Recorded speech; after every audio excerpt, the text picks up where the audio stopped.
मेरे प्यारे देशवासियों, नमस्कार। कल माघ पूर्णिमा का पर्व था। माघ का महीना विशेष रूप से नदियों, सरोवरों और जल स्रोतों से जुड़ा हुआ माना जाता है। हमारे शास्त्रों में कहा गया है, माघे निमग्ना सलिले सुशीते विमुक्त पापा त्रिदिवम प्रयान्ति। अर्थात माघ महीने में किसी भी पवित्र जलाशय में स्नान को पवित्र माना जाता है। दुनिया के हर समाज में नदी के साथ जुड़ी हुई कोई न कोई परंपरा होती ही है। नदी तट पर अनेक सभ्यताएं भी विकसित हुई हैं। हमारी संस्कृति क्योंकि हजारों वर्ष पुरानी है, इसलिए इसका विस्तार हमारे यहाँ और ज्यादा मिलता है। भारत में कोई ऐसा दिन नहीं होगा जब देश के किसी न किसी कोने में पानी से जुड़ा कोई उत्सव न हो। माघ के दिनों में तो लोग अपना घर, परिवार, सुख सुविधा छोड़कर पूरे महीने नदियों के किनारे कल्पवास करने जाते हैं। इस बार हरिद्वार में कुंभ भी हो रहा है। जल हमारे लिए जीवन भी है, आस्था भी है और विकास की धारा भी है। पानी एक तरह से पारस से भी ज्यादा महत्वपूर्ण है। कहा जाता है, पारस के स्पर्श से लोहा सोने में परिवर्तित हो जाता है। वैसे ही पानी का स्पर्श जीवन के लिए जरूरी है, विकास के लिए जरूरी है। साथियों, माघ महीने को जल से जोड़ने का संभवतः एक और भी कारण है। इसके बाद से ही सर्दियां खत्म हो जाती हैं और गर्मियों की दस्तक होने लगती हैं। इसलिए पानी के संरक्षण के लिए हमें अभी से ही प्रयास शुरू कर देने चाहिए। कुछ दिनों बाद मार्च महीने में ही 22 तारीख को वर्ल्ड वाटर डे भी है। मुझे यूपी की आराध्या जी ने लिखा है कि दुनिया में करोड़ों लोग अपने जीवन का बहुत बड़ा हिस्सा पानी की कमी को पूरा करने में ही लगा देते हैं। बिन पानी सब सून, ऐसे ही नहीं कहा गया है। पानी के संकट को हल करने के लिए एक बहुत ही अच्छा मैसेज पश्चिम बंगाल के उत्तर दिनाजपुर से सुजीत जी ने मुझे भेजा है। सुजीत जी ने लिखा है कि प्रकृति ने जल के रूप में हमें एक सामूहिक उपहार दिया है, इसलिए इसे बचाने की जिम्मेदारी भी सामूहिक है। ये बात सही है। जैसे सामूहिक उपहार है, वैसे ही सामूहिक उत्तरदायित्व भी है। सुजीत जी की बात बिल्कुल सही है। नदी, तालाब, झील, वर्षा या जमीन का पानी, ये सब हर किसी के लिए है। साथियों, एक समय था जब गांव में कुएं, पोखर, इनकी देखभाल सब मिलकर करते थे। अब ऐसा ही एक प्रयास तमिलनाडु के तिरुवन्नामलाई में हो रहा है। यहाँ स्थानीय लोगों ने अपने कुओं को संरक्षित करने के लिए अभियान चलाया हुआ है। ये लोग अपने इलाके में वर्षों से बंद पड़े सार्वजनिक कुओं को फिर से जीवित कर रहे हैं। मध्य प्रदेश के अगरोदा गांव की बबीता राजपूत जी भी जो कर रही है, उससे आप सभी को प्रेरणा मिलेगी। बबीता जी का गांव बुंदेलखंड में है। उनके गांव के पास कभी एक बहुत बड़ी झील थी जो सूख गई थी। उन्होंने गांव की ही दूसरी महिलाओं को साथ लिया और झील तक पानी ले जाने के लिए एक नहर बना दी। इस नहर से बारिश का पानी सीधे झील में जाने लगा। अब ये झील पानी से भरी रहती है। साथियों, उत्तराखंड के बागेश्वर में रहने वाले जगदीश कुनियाल जी का काम भी बहुत कुछ सिखाता है। जगदीश जी का गांव और आसपास का क्षेत्र पानी की जरूरतों के लिए एक प्राकृतिक स्रोत पर निर्भर था, लेकिन कई साल पहले ये स्रोत सूख गया। इससे पूरे इलाके में पानी का संकट गहराता चला गया। जगदीश जी ने इस संकट का हल वृक्षारोपण से करने की ठानी। उन्हें पूरे इलाके में गांव के लोगों के साथ मिलकर हजारों पेड़ लगाए और आज उनके इलाके का सूख चुका वो जल स्रोत फिर से भर गया है। साथियों, पानी को लेकर हमें इसी तरह अपनी सामूहिक जिम्मेदारियों को समझना होगा। भारत के ज्यादातर हिस्सों में मई जून में बारिश शुरू होती है। क्या हम अभी से अपने आसपास के जल स्रोतों की सफाई के लिए, वर्षा जल के संचयन के लिए 100 दिन का कोई अभियान शुरू कर सकते हैं? इसी सोच के साथ अब से कुछ दिन बाद जल शक्ति मंत्रालय द्वारा भी जल शक्ति अभियान कैच द रेन भी शुरू किया जा रहा है। इस अभियान का मूल मंत्र है catch the rain where it falls when it falls. हम अभी से जुटेंगे, हम पहले से जो रेन वाटर हार्वेस्टिंग सिस्टम है उन्हें दुरुस्त करवा लेंगे, गांवों में, तालाबों में, पोखरों की सफाई करवा लेंगे, जल स्रोतों तक जा रहे पानी के रास्ते की रुकावटें दूर कर लेंगे, तो ज्यादा से ज्यादा वर्षा जल का संचयन कर पाएंगे। मेरे प्यारे देशवासियों, जब भी माघ महीने और इसके आध्यात्मिक सामाजिक महत्व की चर्चा होती है तो ये चर्चा एक नाम के बिना पूरी नहीं होती। ये नाम है संत रविदास जी का। माघ पूर्णिमा के दिन ही संत रविदास जी की जयंती होती है।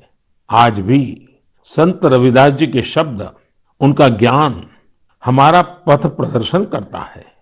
उन्होंने कहा था, एकई माटी के सब भांडे, सबका एको सृजनहार। रविदास व्यापई एकई घट भीतर, सबको एकई घड़े कुम्हार। हम सभी एक ही मिट्टी के बर्तन हैं, हम सभी को एक ने ही गढ़ा है। संत रविदास जी ने समाज में व्याप्त विकृतियों पर हमेशा खुलकर अपनी बात कही। उन्होंने इन विकृतियों को समाज के सामने रखा, उसे सुधारने की राह दिखाई। और तभी तो मीरा जी ने कहा था, गुरु मिलिया रैदास, दीनी ज्ञान की घुटकी। ये मेरा सौभाग्य है कि मैं संत रविदास जी की जन्मस्थली वाराणसी से जुड़ा हुआ हूं। संत रविदास जी के जीवन की आध्यात्मिक ऊंचाई को और उनकी ऊर्जा को मैंने उस तीर्थ स्थल में अनुभव किया है। साथियों, रविदास जी कहते थे, करम बंधन में बंद रहियो, फल की नात जियो आस। कर्म मानुष का धर्म है, सत भाखे रविदास। अर्थात हमें निरंतर अपना कर्म करते रहना चाहिए, फिर फल तो मिलेगा ही मिलेगा। यानी कर्म से सिद्धि तो होती ही होती है। हमारे युवाओं को एक और बात संत रविदास जी से जरूर सीखनी चाहिए। युवाओं को कोई भी काम करने के लिए खुद को पुराने तौर तरीकों में बांधना नहीं चाहिए। आप अपने जीवन को खुद ही तय करिए, अपने तौर तरीके भी खुद बनाइए और अपने लक्ष्य भी खुद ही तय करिए। अगर आपका विवेक, आपका आत्मविश्वास मजबूत है तो आपको दुनिया में किसी भी चीज से डरने की जरूरत नहीं है। मैं ऐसा इसलिए कहता हूं क्योंकि कई बार हमारे युवा एक चली आ रही सोच के दबाव में वो काम नहीं कर पाते जो करना वाकई उन्हें पसंद होता है। इसलिए आपको कभी भी नया सोचने, नया करने में संकोच नहीं करना चाहिए। इसी तरह संत रविदास जी ने एक और महत्वपूर्ण संदेश दिया है। ये संदेश है अपने पैरों पर खड़ा होना। हम अपने सपनों के लिए किसी दूसरे पर निर्भर रहें, ये बिल्कुल ठीक नहीं है। जो जैसा है वैसा चलता रहे, रविदास जी कभी भी इसके पक्ष में नहीं थे। और आज हम देखते हैं कि देश का युवा भी इस सोच के पक्ष में बिल्कुल नहीं है। आज जब मैं देश के युवाओं में इनोवेटिव स्पिरिट देखता हूं तो मुझे लगता है कि हमारे युवाओं पर संत रविदास जी को जरूर गर्व होता। मेरे प्यारे देशवासियों, आज नेशनल साइंस डे भी है। आज का दिन भारत के महान वैज्ञानिक डॉक्टर सीवी रमन जी द्वारा की गई रमन इफेक्ट खोज को समर्पित है। केरल से योगेश्वरन जी ने नमो ऐप पर लिखा है कि रमन इफेक्ट की खोज ने पूरी विज्ञान की दिशा को बदल दिया था। इससे जुड़ा हुआ एक बहुत अच्छा संदेश मुझे नासिक के स्नेहिल जी ने भी भेजा है। स्नेहिल जी ने लिखा है कि हमारे देश के अनगिनत वैज्ञानिक हैं जिनके योगदान के बिना साइंस इतनी प्रगति नहीं कर सकती थी। हम जैसे दुनिया के दूसरे वैज्ञानिकों के बारे में जानते हैं, वैसे ही हमें भारत के वैज्ञानिकों के बारे में भी जानना चाहिए। मैं भी मन की बात के इन श्रोताओं की बात से सहमत हूं। मैं जरूर चाहूंगा कि हमारे युवा भारत के वैज्ञानिक इतिहास को, हमारे वैज्ञानिकों को जाने, समझे और खूब पढ़ें। साथियों, जब हम साइंस की बात करते हैं तो कई बार इसे लोग फिजिक्स, केमिस्ट्री या फिर लैब्स तक ही सीमित कर देते हैं, लेकिन साइंस का विस्तार तो इससे कहीं ज्यादा है। और आत्मनिर्भर भारत अभियान में साइंस की शक्ति का बहुत योगदान भी है। हमें साइंस को लैब टू लैंड के मंत्र के साथ आगे बढ़ाना होगा। उदाहरण के तौर पर हैदराबाद के चिंतला वेंकट रेड्डी जी हैं। रेड्डी जी के एक डॉक्टर मित्र ने उन्हें एक बार विटामिन डी की कमी से होने वाली बीमारियां और उसके खतरों के बारे में बताया। रेड्डी जी किसान हैं। उन्होंने सोचा कि वो इस समस्या के समाधान के लिए क्या कर सकते हैं। इसके बाद उन्होंने मेहनत की और गेहूं, चावल की ऐसी प्रजातियों को विकसित की जो खास तौर पर विटामिन डी से युक्त है। इसी महीने उन्हें World Intellectual Property Organization Geneva से पेटेंट भी मिली है। ये हमारी सरकार का सौभाग्य है कि वेंकट रेड्डी जी को पिछले साल पद्मश्री से भी सम्मानित किया था। ऐसे ही बहुत इनोवेटिव तरीके से लद्दाख के उर्गेन फुत्सौग भी काम कर रहे हैं। उर्गेन जी इतनी ऊंचाई पर ऑर्गेनिक तरीके से खेती करके करीब 20 फसलें उगा रहे हैं, वो भी साइक्लिक तरीके से। यानी वो एक फसल के वेस्ट को दूसरी फसल में खाद के तौर पर इस्तेमाल कर लेते हैं। है ना कमाल की बात। इसी तरह गुजरात के पाटन जिले में कामराज भाई चौधरी ने घर में ही सहजन के अच्छे बीज विकसित किए हैं। सहजन को कुछ लोग सरगवा बोलते हैं, इसे मोरिंगा या ड्रमस्टिक भी कहा जाता है। अच्छे बीजों की मदद से जो सहजन पैदा होता है उसकी क्वालिटी भी अच्छी होती है। अपनी उपज को वो अब तमिलनाडु और पश्चिम बंगाल भेजकर अपनी आय भी बढ़ा रहे हैं।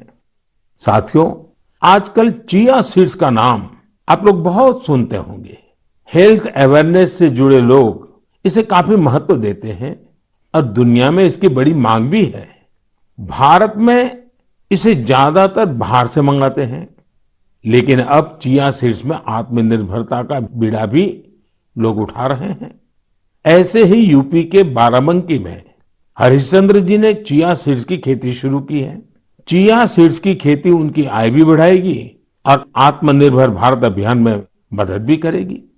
साथियों, एग्रीकल्चर वेस्ट से वेल्थ क्रिएट करने के भी कई प्रयोग देश भर में सफलतापूर्वक चल रहे हैं। जैसे मदुरई के मुरुगेसन जी ने केले के वेस्ट से रस्सी बनाने की एक मशीन बनाई है। मुरुगेसन जी के इस इनोवेशन से पर्यावरण और गंदगी का भी समाधान होगा और किसानों के लिए अतिरिक्त आय का रास्ता भी बनेगा। साथियों, मन की बात के श्रोताओं को इतने सारे लोगों के बारे में बताने का मेरा मकसद यही है कि हम सभी इनसे प्रेरणा लें। जब देश का हर नागरिक अपने जीवन में विज्ञान का विस्तार करेगा, हर क्षेत्र में करेगा, तो प्रगति के रास्ते भी खुलेंगे और देश आत्मनिर्भर भी बनेगा। और मुझे विश्वास है ये देश का हर नागरिक कर सकता है। मेरे प्यारे साथियों, कोलकाता के रंजन जी ने अपने पत्र में बहुत ही दिलचस्प और बुनियादी सवाल पूछा है और साथ ही बेहतरीन तरीके से उसका जवाब भी देने की कोशिश की है। वे लिखते हैं कि जब हम आत्मनिर्भर होने की बात करते हैं तो इसका हमारे लिए क्या अर्थ होता है। इसी सवाल के जवाब में उन्होंने खुद ही आगे लिखा है कि आत्मनिर्भर भारत अभियान केवल एक गवर्नमेंट पॉलिसी नहीं है, बल्कि एक नेशनल स्पिरिट है। वो मानते हैं कि आत्मनिर्भर होने का अर्थ है कि अपनी किस्मत का फैसला खुद करना, यानी स्वयं अपने भाग्य का नियंता होना। रंजन बाबू की बात 100% सही है। उनकी बात को आगे बढ़ाते हुए मैं ये भी कहूंगा कि आत्मनिर्भरता की पहली शर्त होती है अपने देश की चीजों पर गर्व होना, अपने देश के लोगों द्वारा बनाई वस्तुओं पर गर्व होना। जब प्रत्येक देशवासी गर्व करता है, प्रत्येक देशवासी जुड़ता है, तो आत्मनिर्भर भारत सिर्फ एक आर्थिक अभियान न रहकर एक नेशनल स्पिरिट बन जाता है। जब आसमान में हम अपने देश में बने फाइटर प्लेन तेजस को कलाबाजियां खाते देखते हैं, जब भारत में बने टैंक, भारत में बनी मिसाइलें हमारा गौरव बढ़ाते हैं, जब समृद्ध देशों में हम मेट्रो ट्रेन के मेड इन इंडिया कोचेस देखते हैं, जब दर्जनों देशों तक made in India corona vaccine को पहुंचते हुए देखते हैं, तो हमारा माथा और ऊंचा हो जाता है। और ऐसा ही नहीं है कि बड़ी बड़ी चीजें ही भारत को आत्मनिर्भर बनाएगी। भारत में बने कपड़े, भारत के टैलेंटेड कारीगरों द्वारा बनाया गया हैंडीक्राफ्ट का सामान, भारत के इलेक्ट्रॉनिक उपकरण, भारत के मोबाइल, हर क्षेत्र में हमें इस गौरव को बढ़ाना होगा।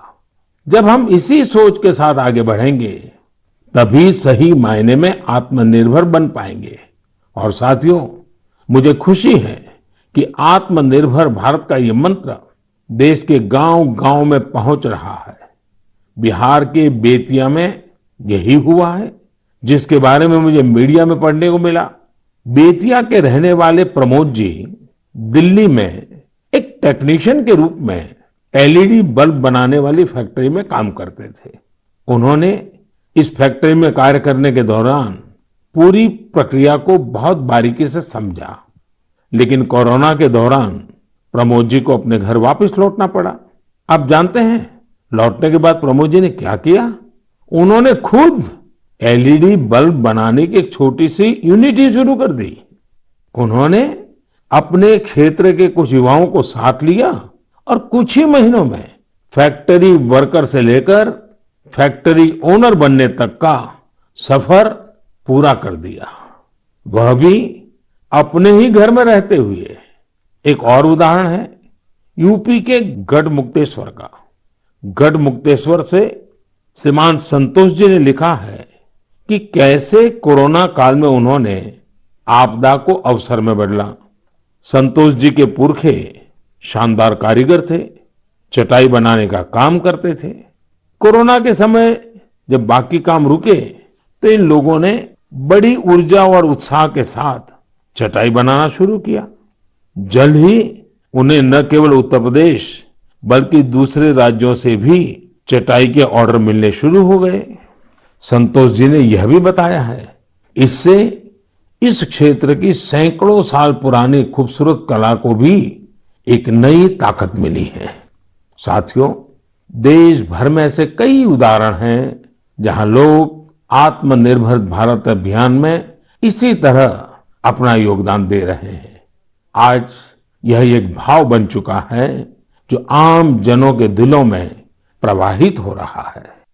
मेरे प्यारे देशवासियों, मैंने नमो ऐप पर गुड़गांव निवासी मयूर की एक इंटरेस्टिंग पोस्ट देखी। वे पैशनेट बर्ड वॉचर और नेचर लवर है। मयूर जी ने लिखा है कि मैं तो हरियाणा में रहता हूं, लेकिन मैं चाहता हूं कि आप असम के लोगों और विशेष रूप से काजीरंगा के लोगों की चर्चा करें। मुझे लगा कि मयूर जी राइनोज के बारे में बात करेंगे, जिन्हें वहां का गौरव कहा जाता है। लेकिन मयूर जी ने काजीरंगा में वाटरफॉल्स की संख्या में हुई बढ़ोतरी को लेकर असम के लोगों की सराहना के लिए कहा है। मैं ढूंढ रहा था कि हम वाटरफॉल्स को साधारण शब्दों में क्या कह सकते हैं, तो एक शब्द मिला, जल पक्षी। ऐसे पक्षी जिनका बसेरा पेड़ों पर नहीं पानी पर होता है, जैसे बतख वगैरह। Kaziranga national park and tiger reserve authority कुछ समय से एनुअल वाटरफाउल सेंसस करती आ रही है। इस सेंसस से जल पक्षियों की संख्या का पता चलता है और उनके पसंदीदा हैबिटेट की जानकारी मिलती है। अभी 2-3 सप्ताह पहले ही सर्वे फिर हुआ है। आपको भी ये जानकर खुशी होगी कि इस बार जल पक्षियों की संख्या पिछले वर्ष की तुलना में करीब 175% ज्यादा आई है। इस सेंसस के दौरान काजीरंगा नेशनल पार्क में बर्ड्स की कुल 112 स्पीशीज को देखा गया है। इनमें से 58 स्पीशीज यूरोप, सेंट्रल एशिया और ईस्ट एशिया सहित दुनिया के विभिन्न हिस्सों से आए विंटर माइग्रेंट्स है। इसका सबसे महत्वपूर्ण कारण यह है कि यहाँ बेहतर वाटर कंजर्वेशन होने के साथ ह्यूमन इंटरफियरेंस बहुत कम है। वैसे कुछ मामलों में पॉजिटिव ह्यूमन इंटरफियरेंस भी बहुत महत्वपूर्ण होता है। असम के श्री जादव पायेंग को ही देख लीजिए। आप में से कुछ लोग उनके बारे में जरूर जानते होंगे। अपने कार्यों के लिए उन्हें पद्म सम्मान मिला है।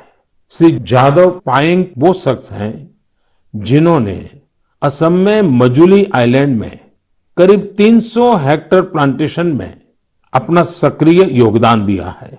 वे वन संरक्षण के लिए काम करते रहे हैं और लोगों को प्लांटेशन एवं बायोडायवर्सिटी के कंजर्वेशन को लेकर प्रेरित करने में भी जुटे हुए हैं। साथियों, असम में हमारे मंदिर भी प्रकृति के संरक्षण में अपनी अलग ही भूमिका निभा रहे हैं। यदि आप हमारे मंदिरों को देखेंगे तो पाएंगे कि हर मंदिर के पास तालाब होता है। हजो स्थित हयाग्रीव मधेब मंदिर, सोनितपुर के नागशंकर मंदिर और गुवाहाटी में स्थित उग्रतारा टेम्पल के पास इस प्रकार के कई तालाब हैं। इनका उपयोग विलुप्त होते कछुओं की प्रजातियों को बचाने के लिए किया जा रहा है। असम में कछुओं की सबसे अधिक प्रजातियां पाई जाती हैं। मंदिरों के ये तालाब कछुओं के संरक्षण, प्रजनन और उनके बारे में प्रशिक्षण के लिए एक बेहतरीन स्थल बन सकते हैं। मेरे प्यारे देशवासियों, कुछ लोग समझते हैं कि इनोवेशन करने के लिए आपका साइंटिस्ट होना जरूरी है। कुछ सोचते हैं कि दूसरों को कुछ सिखाने के लिए आपका टीचर होना जरूरी है। इस सोच को चुनौती देने वाले व्यक्ति हमेशा सराहनीय होते हैं। अब जैसे क्या कोई किसी को सोल्जर बनने के लिए प्रशिक्षित करता है तो क्या उसको सैनिक होना जरूरी है? आप सोच रहे होंगे कि हाँ, जरूरी है। लेकिन यहां थोड़ा सा ट्विस्ट है। माई गॉव पर कमलकांत जी ने मीडिया की एक रिपोर्ट साझा की है जो कुछ अलग बात कहती है। ओडिशा में अराखुड़ा में एक सज्जन है नायक सर। वैसे तो इनका नाम सिलू नायक है, पर सब उन्हें नायक सर ही बुलाते हैं। दरअसल वे मैन ऑन अ मिशन है। वह उन युवाओं को मुफ्त में प्रशिक्षित करते हैं जो सेना में शामिल होना चाहते हैं। नायक सर के ऑर्गेनाइजेशन का नाम महागुरु बटालियन है। इसमें फिजिकल फिटनेस से लेकर इंटरव्यूज तक और राइटिंग से लेकर ट्रेनिंग तक इन सभी पहलुओं के बारे में बताया जाता है। आपको यह जानकर हैरानी होगी कि उन्होंने जिन लोगों को प्रशिक्षण दिया है, उन्होंने थल सेना, जल सेना, वायुसेना, सीआरपीएफ, बीएसएफ ऐसे यूनिफॉर्म फोर्सेस में अपनी जगह बनाई है। वैसे आप ये जानकर भी आश्चर्य से भर जाएंगे कि सिलू नायक जी ने खुद उड़ीसा पुलिस में भर्ती होने के लिए प्रयास किया था, लेकिन वो सफल नहीं हो पाए। इसके बावजूद उन्होंने अपने प्रशिक्षण के दम पर अनेक युवाओं को राष्ट्र सेवा के योग्य बनाया है। आइए हम सब मिलकर नायक सर को शुभकामना दें कि वह हमारे देश के लिए और अधिक नायकों को तैयार करें। साथियों, कभी कभी बहुत छोटा और साधारण सा सवाल भी मन को झकझोर जाता है।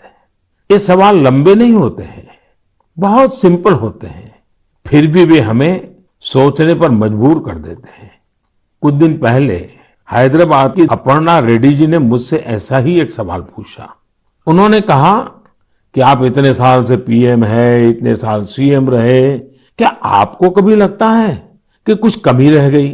अपर्णा जी का सवाल बहुत सहज है, लेकिन उतना ही मुश्किल भी। मैंने इस सवाल पर विचार किया और खुद से कहा, मेरी एक कमी ये रही कि मैं दुनिया की सबसे प्राचीन भाषा तमिल सीखने के लिए बहुत प्रयास नहीं कर पाया। मैं तमिल नहीं सीख पाया। यह एक ऐसी सुंदर भाषा है जो दुनिया भर में लोकप्रिय है। बहुत से लोगों ने मुझे तमिल लिटरेचर की क्वालिटी और इसमें लिखी गई कविताओं की गहराई के बारे में बहुत कुछ बताया है। भारत ऐसी अनेक भाषाओं की स्थली है जो हमारी संस्कृति और गौरव का प्रतीक है। भाषा के बारे में बात करते हुए मैं एक छोटी सी इंटरेस्टिंग क्लिप आप सबके साथ साझा करना चाहता हूँ। भवतां सर्वेषां हार्दं हार्दं स्वागतम् अस्ति। एकता मूर्त्याः दक्षिणतः सातपुला पर्वतमाला अस्ति। एकता मूर्त्याः वामतः विन्ध्याचल पर्वतमाला अस्ति। एकता मूर्त्याः नर्मदा नदीस्य उपरि भागे वर्तते। अहम् एकता मूर्त्याः कार्यकर्ता अस्ति। सरदार वल्लभभाई पटेलः लोह पुरुषः इति उच्यते। दरअसल अभी जो आप सुन रहे थे वो स्टैच्यू ऑफ यूनिटी पर एक गाइड संस्कृत में लोगों को सरदार पटेल की दुनिया की सबसे ऊंची प्रतिमा के बारे में बता रही है। आपको जानकर खुशी होगी कि केवड़िया में 15 से ज्यादा गाइड धारा प्रवाह संस्कृत में लोगों को गाइड करते हैं। अब मैं आपको एक और आवाज सुनवाता हूँ। कन्निक प्रक्षेपकाय कान्हा ब्रह्मचारी कन्दुकम प्रक्षिप्तवान् तदा शास्त्रा संस्कृत महाविद्यालय से दलनायकः अखिलेश पांडेयः तीव्रगत्या कन्दुफलकेन कन्दुकं ताडितं तदा आकाशमार्गेण उड्डयन् कन्दुकं सीमारेखातः बहिर्गतं ततः खड्गधावनम्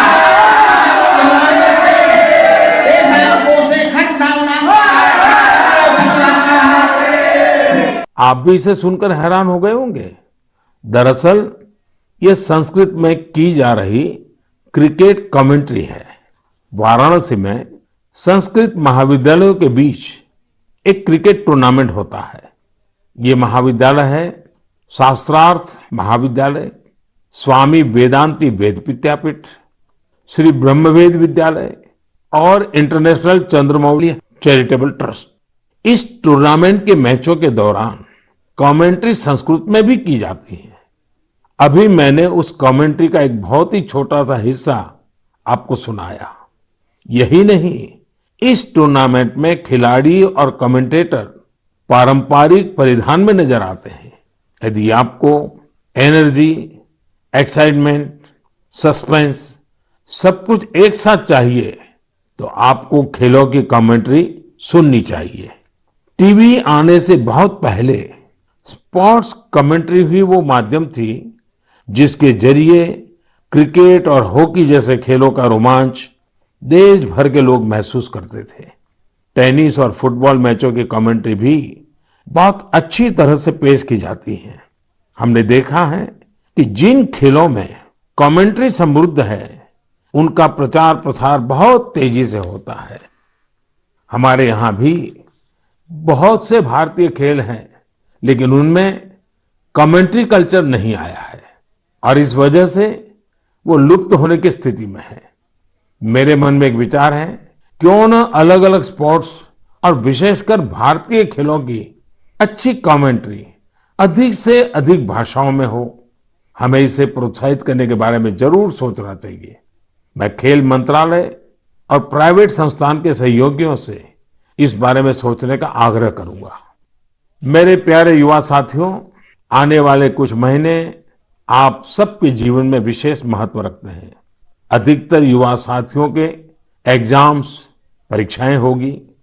आप सबको याद है ना, वॉरियर बनना है, वॉरियर नहीं। हंसते हुए एग्जाम देने जाना है और मुस्कुराते हुए लौटना है। किसी और से नहीं, अपने आप से ही स्पर्धा करनी है, पर्याप्त नींद भी लेनी है और टाइम मैनेजमेंट भी करना है। खेलना भी नहीं छोड़ना है, क्योंकि जो खेले वो खिले। रिवीजन और याद करने के स्मार्ट तरीके अपनाने हैं। यानी कुल मिलाकर इन एग्जाम्स में अपने बेस्ट को बाहर लाना है। आप सोच रहे होंगे यह सब होगा कैसे? हम सब मिलकर यह करने वाले हैं। हर वर्ष की तरह इस वर्ष भी हम सब करेंगे परीक्षा पे चर्चा। लेकिन मार्च में होने वाली परीक्षा पे चर्चा से पहले मेरी आप सभी एग्जाम वॉरियर से, पेरेंट्स से और टीचर से रिक्वेस्ट है कि अपने अनुभव, अपने टिप्स जरूर शेयर करें। आप MyGov पर शेयर कर सकते हैं, नरेंद्र मोदी ऐप पर शेयर कर सकते हैं। इस बार की परीक्षा पे चर्चा में युवाओं के साथ साथ पेरेंट्स और टीचर्स भी आमंत्रित है। कैसे पार्टिसिपेट करना है, कैसे प्राइज जीतने हैं, कैसे मेरे साथ डिस्कशन का अवसर पाना है, ये सारी जानकारियां आपको MyGov पर मिलेगी। अब तक 1 लाख से अधिक विद्यार्थी, करीब 40,000 पेरेंट्स और तकरीबन 10,000 टीचर भाग ले चुके हैं। आप भी आज ही पार्टिसिपेट कीजिए। इस कोरोना के समय में मैंने कुछ समय निकालकर एग्जाम वॉरियर बुक में भी कई नए मंत्र जोड़ दिए हैं। अब इसमें पेरेंट्स के लिए भी कुछ मंत्र ऐड किए गए हैं। इन मंत्रों से जुड़ी ढेर सारी interesting activities Narendra Modi app पर दी हुई है, जो आपके अंदर के एग्जाम वॉरियर को इग्नाइट करने में मदद करेगी। आप इनको जरूर ट्राई करके देखिए। सभी युवा साथियों को आने वाली परीक्षाओं के लिए बहुत बहुत शुभकामनाएं। मेरे प्यारे देशवासियों, मार्च का महीना हमारे फाइनेंशियल ईयर का आखिरी महीना भी होता है। इसलिए आप में से बहुत से लोगों के लिए काफी व्यस्तता भी रहेगी। अब जिस तरह से देश में आर्थिक गतिविधियां तेज हो रही हैं, उससे हमारे व्यापारी और उद्यमी साथियों की व्यस्तता भी बहुत बढ़ रही है। इन सारे कार्यों के बीच हमें कोरोना से सावधानी कम नहीं करनी है। आप सब स्वस्थ रहेंगे, खुश रहेंगे, कर्तव्य पथ पर डटे रहेंगे तो देश तेजी से आगे बढ़ता रहेगा। आप सभी को त्योहारों की अग्रिम शुभकामनाएं। साथ साथ कोरोना के संबंध में जो भी नियमों का पालन करना है, उसमें कोई ढिलाई नहीं आनी चाहिए। बहुत बहुत धन्यवाद।